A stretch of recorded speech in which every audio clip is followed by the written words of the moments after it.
May dalang pangako ang umaga, hatid ay magandang balita. Sa biyahero balikbayan, tuloy ko kayo mabuhay.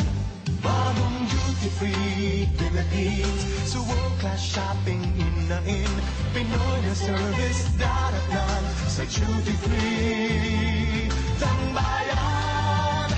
Tayo na sama-sama sa duty-free na nag-iiba ang kamahagi ng bayan.